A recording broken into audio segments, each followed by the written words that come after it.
मीणा, प्राध्यापक राजनीति विज्ञान, राजकीय वरिष्ठ उपाध्याय संस्कृत विद्यालय दौसा। देखिए, स्वतंत्र भारत में राजनीति में जो अध्याय 7 है, इसकी आज हम शुरुआत करने जा रहे हैं और इस अध्याय का नाम है जन आंदोलनों का उदय। और आपकी जो पाठ्य पुस्तक रिकॉर्डिंग अनुसार है वह अध्याय 16 है। आज का जो हमारा पाठ शुरू होने जा रहा है वह है जन आंदोलन। और जन आंदोलन में जन आंदोलनों की प्रकृति से हम इस अध्याय को शुरू करने जा रहे हैं। देखिए, इसके अंतर्गत इस अध्याय में हम शुरुआत में आपको गाँव की महिलाओं के समूचे पेड़ों को अपनी बाहों में बांध रखा है और वहाँ पर विभिन्न प्रकार की जो स्थितियाँ हुई, सामूहिक कार्रवाइयों को एक अध्याय घटना में इसमें दर्ज किया गया है। इसमें यहाँ सबसे पहले हमें शुरुआत करेंगे चिपको आंदोलन से। इस चिपको आंदोलन के अंतर्गत इस आंदोलन की शुरुआत उत्तराखंड के 2-3 गांवों से हुई थी और इसके पीछे एक बहुत बड़ी कहानी है कि खेतीबाड़ी का औजार बनाने के लिए हमें अंगू के एक पेड़ को काटने की अनुमति दी जाए, वन विभाग अनुमति देने से इनकार कर देता था। और बहरहाल विभाग ने खेल सामग्री के एक विनिर्माता को ज़मीन का यह टुकड़ा व्यावसायिक इस्तेमाल के लिए आवंटित कर दिया था। तो इस स्थिति में यहाँ यह आंदोलन की शुरुआत शुरू हुई, क्योंकि जब जो यहाँ के लोग थे उनको खेतों में काम करने के लिए भी एक छोटा सा लकड़ी का टुकड़ा था, वो टुकड़ा नहीं मिलता था और बाहर की कंपनियों ने यहाँ आकर के जंगल की कटाई को शुरू कर दिया। ठेका बाहरी व्यक्तियों को ही दिया जाना चाहिए। लोगों को जल, जंगल, ज़मीन जैसे प्राकृतिक जो संसाधन थे पर कारागार नियंत्रण होना चाहते थे कि सरकार लघु उद्योगों के लिए कम कीमत की सामग्री उपलब्ध कराए और क्षेत्र के पारिस्थितिक संतुलन को नुकसान पहुंचाए बगैर यहाँ का विकास सुनिश्चित आंदोलन ने भूमिहीन वन कर्मचारियों का आर्थिक मुद्दा भी उठाया और न्यूनतम मजदूरी की भी गारंटी दी। चिपको आंदोलन में महिलाओं ने अपना सक्रिय भागीदारिता निभाई। यह आंदोलन का एकदम पहलू था और इस इलाके में जो जंगली कटाई की जंगलों की जो कटाई के ठेकेदार यहाँ के पुरुषों को शराब की आपूर्ति का भी व्यवसाय करते थे। महिलाओं ने शराबखोरी की लत के खिलाफ भी लगातार आवाज़ उठाई और आंदोलन का विस्तृत दायरा हुआ। उसमें कुछ सामाजिक मसले भी आ जुड़े। आखिरकार इस आंदोलन को सफलता मिली और सरकार ने 15 सालों के लिए हिमालय क्षेत्र की कटाई पर रोक लगा दी ताकि इस अवधि में क्षेत्र का वनाच्छेदन फिर से ठीक अवस्था में आ जाए। इस प्रकार से आंदोलन से हमें याद रखना होगा कि यह आंदोलन 70 के दशक और उसके बाद के सालों में देश के विभिन्न भागों में उठे और अनेक जन आंदोलनों का प्रतीक बन गया। जो हम इस अध्याय में कुछ ऐसे ही आंदोलनों के बारे में पढ़ेंगे। अब अगला हमारा बिंदु है दल आधारित आंदोलन। दल आधारित आंदोलन यह एक जन आंदोलन कभी सामाजिक तो कभी राजनीतिक आंदोलन का रूप ले सकते हैं और अक्सर ये आंदोलन दोनों ही रूपों के मेल में से बने नज़र आते हैं। उदाहरण के लिए हम अपने स्वाधीनता आंदोलन को ही लें तो ये मुख्य रूप से राजनीतिक आंदोलन था, लेकिन हम जानते हैं कि औपनिवेशिक दौर में सामाजिक आर्थिक मसले पर भी विचार मंथन चल रहा था, जिसमें अनेक स्वतंत्र सामाजिक आंदोलनों का जन्म हुआ था, जैसे जाति प्रथा विरोधी आंदोलन, किसान सभा आंदोलन और मजदूर संगठनों के आंदोलन। ये आंदोलन 20वीं सदी के शुरुआती दशकों में अस्तित्व में आए थे और इन आंदोलनों ने सामाजिक संघर्ष की कुछ अंदरूनी मुद्दे भी उठाए थे। आज़ादी के बाद मुंबई, कलकत्ता, कानपुर जैसे जो बड़े बड़े शहर हैं, इन शहरों में औद्योगिक मजदूरों के बीच मजदूर संगठनों के आंदोलनों का भी जोर था। सभी बड़ी पार्टियों ने इस तबके के मजदूरों को लामबंद करने के लिए अपने मजदूर संगठन बनाए और आज़ादी के बाद के शुरुआती सालों में आंध्र प्रदेश के तेलंगाना क्षेत्र में के किसान कम्युनिस्ट पार्टियों के नेतृत्व में लामबंद हुए। उन्होंने काश्तकारों के बीच ज़मीनों के पुनर्वितरण की मांग की। इसी प्रकार से कुछ खेतिहर मजदूरों ने मार्क्सवादी लेनिनवादी कम्युनिस्ट पार्टी के कार्यकर्ताओं के नेतृत्व का में भी अपना विरोध जारी रखा। तो मार्क्सवादी लेनिनवादी समूह के बारे में हम पिछले अध्याय में विस्तार से पढ़ चुके हैं और इन्हें नक्सलवादी के नाम से जाना गया। किसान और मजदूरों के आंदोलनों का मुख्य जोर आर्थिक अन्याय तथा असमानता के मसले पर रहा था। जो आंदोलन ने औपचारिक रूप से चुनाव में भाग तो नहीं लिया, लेकिन राजनीतिक दलों से उनकी नज़दीकी रिश्ते कायम जरूर हुए। इन आंदोलनों में शरीक कई व्यक्ति और संगठन जो राजनीतिक दलों के सक्रिय रूप से जुड़े थे। ऐसे जुड़ावों से दलगत राजनीति के विभिन्न सामाजिक तबके के बेहतरीन नुमाइंदे सुनिश्चित हुए थे और इन्हीं के माध्यम से ये आंदोलन चले। अब हमारा अगला बिंदु है राजनीतिक दलों से स्वतंत्रता आंदोलन। राजनीतिक दलों में स्वतंत्र जो आंदोलन हुआ था 70 और 80 के दशक में समाज के कई तबकों का राजनीतिक दलों के आचार व्यवहार से मोह भंग हुआ और इसका तात्कालिक कारण तो ये था कि जनता पार्टी के रूप में गैर कांग्रेसवाद का जो प्रयोग कुछ खास नहीं चल पाया और इसकी असफलता से राजनीतिक अस्थिरता का माहौल कायम हुआ। लेकिन कारणों को खोजा जरा दूर करें तो पता चला कि सरकार की आर्थिक नीतियों से ही लोगों का मोह भंग हुआ था और आज़ादी के बाद नियोजित विकास का मॉडल अपनाया गया था। इस मॉडल को अपनाने के पीछे जो दो लक्ष्य थे, आर्थिक समृद्धि और आय का समतापूर्ण बंटवारा, जो हम तीसरे अध्याय में पढ़ भी चुके हैं। लेकिन आज़ादी के शुरुआती 20 सालों में अर्थव्यवस्था के कुछ क्षेत्रों में उल्लेखनीय समृद्धि हुई, लेकिन उसके बावजूद भी गरीबी और असमानता बड़े पैमाने पर बरकरार रही। आर्थिक समृद्धि का लाभ समाज के हर तबके को समान मात्रा में नहीं मिल पाया।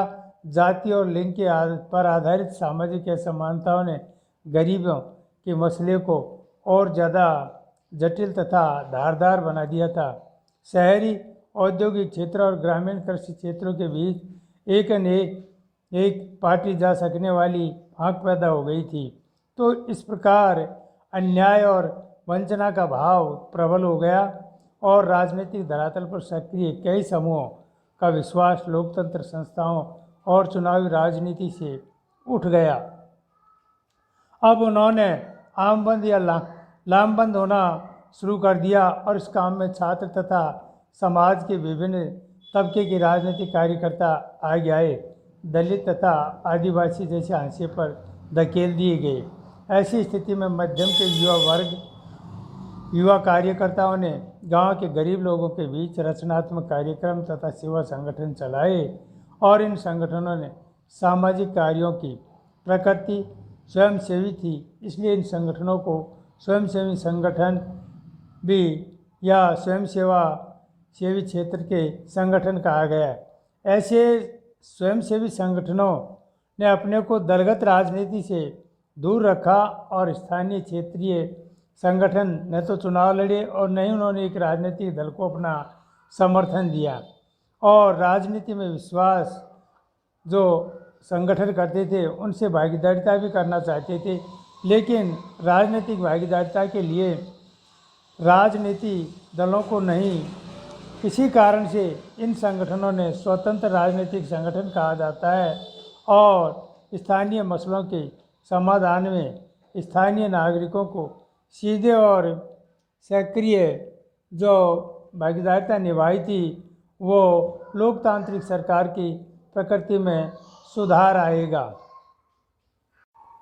अब ऐसे स्वयंसेवी संगठन और ग्रामीण इलाकों में लगातार सक्रियता और उनकी प्रकृति बदली गई। बाद में ऐसे संगठनों ने वित्त एजेंसियों से होने वाले लगा कि ऐसी एजेंसियों में अंतर्राष्ट्रीय स्तर पर सर्विस एजेंसियां, इन संगठनों में बड़े पैमाने पर विदेशी धनराशि प्राप्त होती है, जिससे स्थानीय आदर्श कुछ कमज़ोर हुआ। अब अगला बिंदु हमारा दलित पैंथर। दलित पैंथर है। दलित पैंथर मराठों के एक प्रसिद्ध कवि नामदेव रसाल ने इस कविता को पढ़ा और इस कविता में अंधेरे की पदयात्रा और सूरज की आशीषों वाला फकीर से क्या अर्थ है। अंधेरे की इस पदयात्रा के संकेत दलित समुदाय की और दलित समुदाय में क्रूरता, जातिगत अन्याय को भुगता है। कवि ने इसी समुदाय के मुक्तिदाता डॉक्टर अंबेडकर को इंगित करने के लिए सूरजमुखी आशीष वाली फकीरी पद का प्रयोग किया और महाराष्ट्र के दलित कवियों 70 के दशक में ऐसी अनेक कविताएं लिखी जो आज़ादी के 20 साल बाद भी दलित समुदाय के अनुभवों से गुजरना पड़ा और उनकी पीड़ा, उन आक्रोश की अभिव्यक्ति इस कविता में समाई गई। बहरहाल दलित समुदाय ने अपने लिए एक सुंदर भविष्य की आशा से भरा हुआ था, एक ऐसा भविष्य जिसे दलित समुदाय स्वयं अपने हाथों से गढ़े।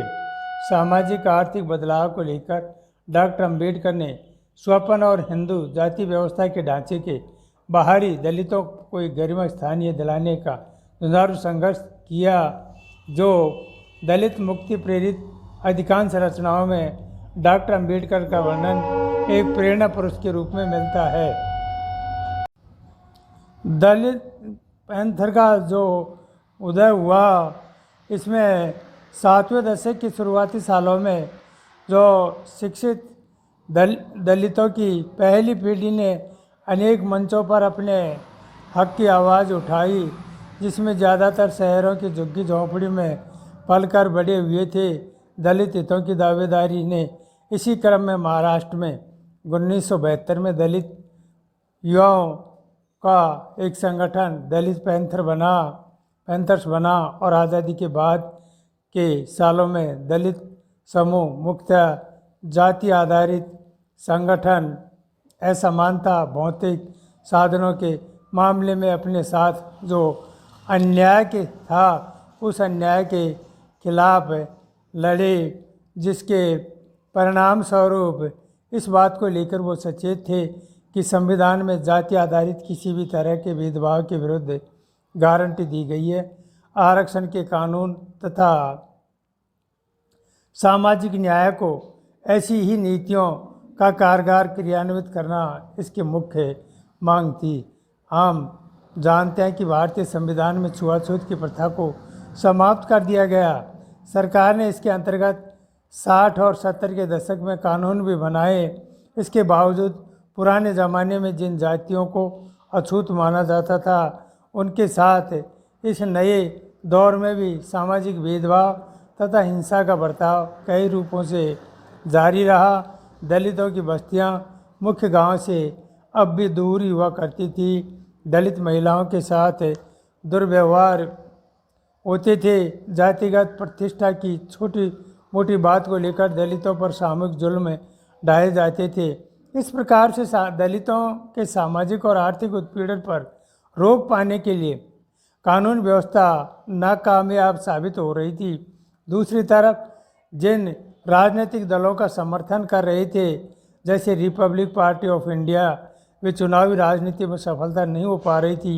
ये पार्टियां चुनाव जीतने के लिए उन्हें किसी दूसरी पार्टी के साथ गठबंधन करना पड़ता था और इसी वजह से दलित पैंथरों ने दलित अधिकारों की दावेदारी करते हुए जन कार्रवाई का रास्ता अपनाया था। अब इन लोगों की गतिविधियों में महाराष्ट्र के विभिन्न इलाकों में दलितों पर जो अत्याचार बढ़ रहे थे, उनसे दलित पैंथर की मुख्य समर्थन समधर्मा संगठनों में दलित पर हो रहे अत्याचारों के मुद्दों पर लगातार विरोध करना, परिणाम स्वरूप सरकार ने 1989 में एक व्यापक कानून बनाया और इस कानून के अंतर्गत दलितों पर जो अत्याचार हो रहे थे उन पर कठोर दंड का प्रावधान किया। दलित पैंथर का बेहतर विचारधारा एजेंडा जाति प्रथा को समाप्त करना था। किसान, शहरी, औद्योगिक मजदूर और दलित सहित सारे वंचित वर्ग का एक संगठन खड़ा करना था। अब इस आंदोलन से पढ़े लिखे दलित युवाओं को एक मंच मिला जहां वो अपने सृजनशीलता का उपयोग प्रतिरोध की आवाज़ लेकर बनाकर इस दौर में अनेक आत्मकथाएं तथा अन्य साहित्यिक रचनाएं प्रकाशित की, जिनसे क्रूरता की ज़बरदस्त मुलाकात की और इसी से भारतीय समाज में सबसे दबे कुचले तबके के जीवन का अनुभव इस रचना में थे। जिन रचनाओं से मराठी भाषा में साहित्य के ज़बरदस्त हिलोर उठी और साहित्य के दायरे में ज़्यादा विस्तृत हुआ, समाज के विभिन्न वर्गों की नुमाइंदे हुई और संस्कृति के धरातल पर एक शुरुआत हुई। जो दलित पैंथर ने चुनावी समझौते किए उसमें कई विभाजन भी हुए और यह संगठन राजनीतिक पतन का शिकार हुआ तथा बैकवर्ड एंड माइनॉरिस्ट एम्प्लॉयज फेडरेशन ने दलित पैंथर की अवनति से पतन रिक्त स्थान की पूर्ति की।